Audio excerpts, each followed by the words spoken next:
Welcome to The Explainer. Today, we're diving into a really powerful story about a man named Shamu, a poor samosa seller, whose life turns into this incredible struggle between kindness and, the destructive power of greed. It's a tale that really makes us ask a pretty tough question. Yeah, that one. Do honesty and just plain old hard work actually guarantee success? Or can things like jealousy and just bad luck completely derail even the best intentions? Well, this story gets right into the heart of that conflict. So let's start at the beginning with our main guy, Shamu. He's a humble woodcutter living a pretty simple life. But that's all about to change, because a crisis is coming that's going to push him to the absolute brink.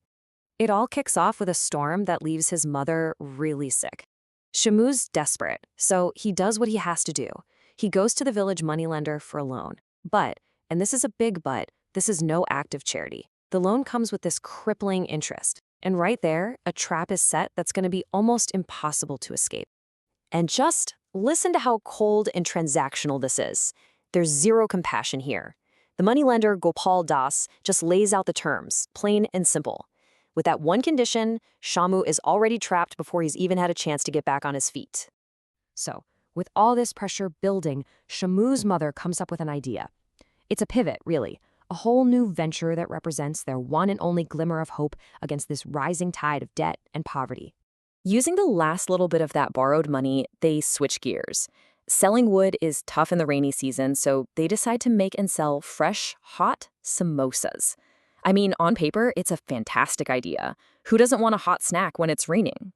But on his very first day out in the market, Shamu slams right into a wall of jealousy. A rival vendor, a guy named Himu who's been selling samosas for years, he doesn't see another person trying to make a living. No, he sees a threat. And he decides he's going to crush this new competition before it even gets started. So Himu sends a couple of his guys over to Shamu's spot. They take one bite, make a huge scene, and start shouting about how tasteless and awful his samosas are. It's public humiliation, and it works like a charm. Every single potential customer is scared away, leaving Shamu with a full basket and, well, a completely broken spirit. And just when you think it can't get any worse, the final blow lands. The moneylender shows up, demanding his payment. Shamu's got nothing to give, so he can only stand there and watch as Gopal Das seizes their little hut and throws him and his sick mother out onto the street. So Shamu has officially hit rock bottom.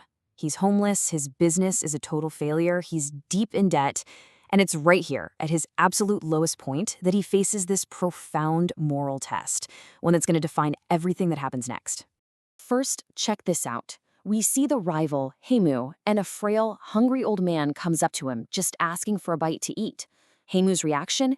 He just cruelly screams at him to get lost. It tells you everything you need to know about his character. Totally selfish and just plain unkind. The contrast here is just night and day, because when that same old man approaches Shamu, something amazing happens. Even though he has lost everything, with nothing to his name but a basket of unsold samosas, Shamu just offers them to him, freely, with pure compassion. And that one selfless act of kindness, that becomes the pivot point for the entire story. It kicks off this unexpected, you could almost say magical chain of events that is going to reward his generosity in a huge way. Before he mysteriously vanishes, the old man gives Shamu this small pouch with a rare herb inside. But he leaves him with a really critical warning. Its magic will only work if it's used for good. So the very next day, Shamu adds just a tiny pinch of the herb to his samosa mix. And the effect is, wow. It's immediate and it's astonishing. This incredible, irresistible smell fills the air, and customers, just drawn in by the aroma, discover the taste is unlike anything they have ever had before. From there, Shamu's success is just meteoric. He starts out on the roadside, but soon there are huge crowds lining up. It doesn't take long for him to earn enough to open his very own shop, and in this final moment of triumph, he walks up to the moneylender and pays off every last bit of his debt. But while Shamu's fortunes are rising, something else is rising too. Himu's jealousy. He just can't understand how this former woodcutter became so successful. And that envy starts to completely consume him, pushing him down a really dark path. Hamo is convinced there has to be a secret, so he starts spying on Shamu. He sees him using the herb and, Bingo, he realizes that's the source of his success. So in the dead of night, he sneaks into Shamu's home and steals the entire container of that magic ingredient. And this is where we see the herb's true nature. It wasn't just a flavor enhancer, it was like a mirror for your intentions. In Shamu's hands, guided by a good heart, it created something amazing.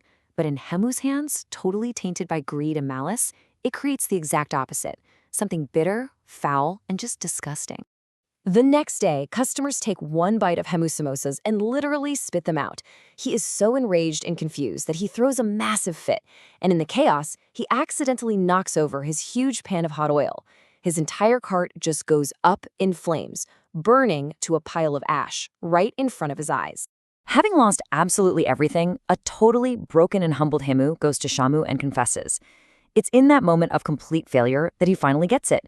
He understands the consequences of his jealousy and his greed. And that brings us to the story's really powerful final takeaway.